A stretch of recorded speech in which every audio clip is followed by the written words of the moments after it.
Bismillahirrahmanirrahim. Assalamualaikum warahmatullahi wabarakatuh. Perkenalkan, nama saya Ridayanti dari kelas reguler 2019A. Di sini saya akan menjelaskan tentang materi perilaku keorganisasian. Pada dasarnya, perilaku organisasi adalah suatu bidang studi yang di dalamnya mempelajari tentang bagaimana seseorang ataupun individu bisa bergerak dan berperilaku sesuai dengan organisasi. Termasuk di dalamnya mempelajari bagaimana mereka bisa berinteraksi satu sama lainnya dan bagaimana mereka bisa bekerja dalam suatu struktur organisasi untuk bisa menyelesaikan pekerjaan dan juga interaksi tersebut dengan lingkungan yang berada di luar organisasi. Salah satu tujuan utama dilakukannya studi perilaku organisasi adalah agar bisa merevitalisasi teori organisasi dan juga mengembangkan konseptualisasi kehidupan organisasi yang lebih baik.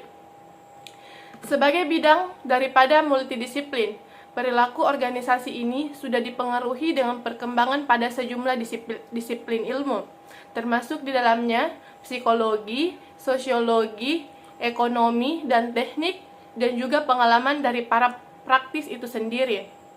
Studi tentang perilaku organisasi ini memiliki peranan yang penting untuk dipahami, memprediksi serta mengendalikan perilaku setiap sumber daya manusia dalam suatu organisasi, sehingga organisasi tersebut bisa berjalan secara efektif. Adapun pengertian perilaku keorganisasian menurut para ahli, yang pertama, Toha.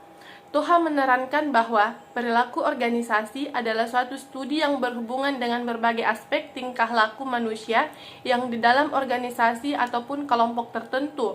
Dan yang kedua, Khairul Umam.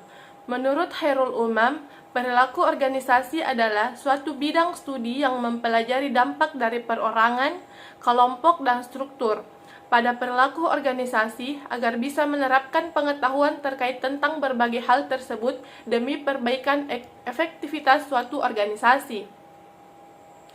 Ada pula manfaat perilaku organisasi. Yang pertama, perilaku organisasi akan bertindak sebagai map untuk kehidupan anggota yang ada dalam organisasi, melakukan penelitian yang sistematis dan berguna untuk memahami dan juga memprediksi kehidupan organisasi tersebut.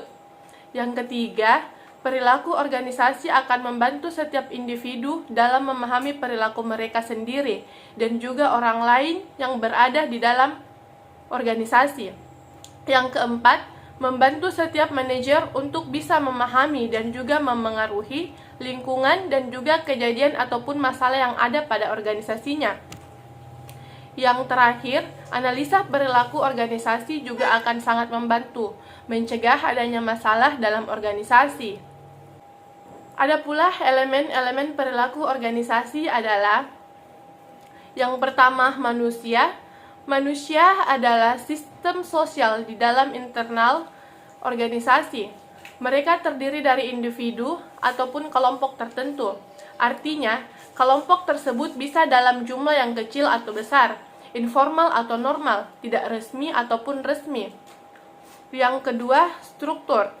Struktur adalah hubungan pada setiap orang yang terdapat di dalam suatu organisasi.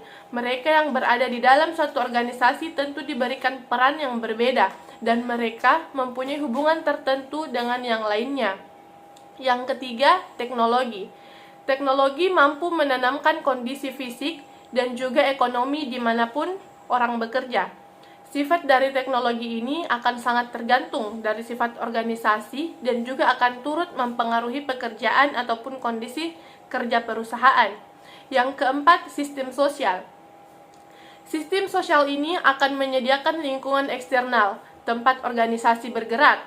Sistem sosial ini akan memberikan pengaruh pada sikap orang, kondisi kerja, dan yang paling penting adalah mampu memberikan persaingan untuk sumber daya dan juga kekuasaannya.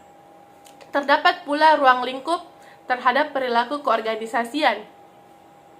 Seperti yang sudah saya jelaskan sebelumnya, bahwa perilaku organisasi adalah studi tentang perilaku setiap manusia yang bekerja di suatu organisasi. Sehingga, pada dasarnya, ruang lingkup organisasi adalah suatu integrasi dari 3 konsep ataupun studi perilaku yang terjadi dari perilaku individu, perilaku antar individu, dan juga perilaku kelompok. Pengertian dari perilaku individu, yaitu studi perilaku individu adalah suatu studi terkait kepribadian individu, pembelajaran, sikap, motivasi, dan juga kepuasan kerja. Yang kedua, perilaku antar individu. Perilaku antar individu adalah suatu studi yang dilakukan dengan adanya komunikasi antara setiap karyawan di antara mereka sendiri dan bawahan mereka, memahami kualitas dan kepemimpinan orang, dinamika kelompok, konflik yang terjadi pada kelompok, kekuasaan, dan juga politik. Dan yang terakhir, perilaku kelompok. Perilaku kelompok ini akan mempelajari terbentuknya suatu organisasi, struktur organisasi, dan efektivitas organisasi, dan berbagai upaya kelompok yang dilakukan untuk bisa mencapai tujuan organisasi. Ada pula kontribusi ilmu terhadap perilaku dalam organisasi. Yang pertama, psikologi. Yang kedua, psikologi sosial. Yang ketiga, sosiologi. Yang keempat, antropologi. Yang kelima, ilmu politik. Dan yang terakhir, konsep dasar perilaku keorganisasian. Setiap bidang ilmu tentu memiliki landasan filosofinya masing-masing, seperti akuntansi, fisika, dan lain-lain. Demikianlah penjelasan dari saya tentang perilaku keorganisasian. Jadi, dapat saya simpulkan bahwa perilaku organisasi adalah suatu bidang studi yang di dalamnya mempelajari tentang bagaimana seseorang ataupun individu bisa bergerak dan berperilaku sesuai dengan organisasi. Sekian dari saya.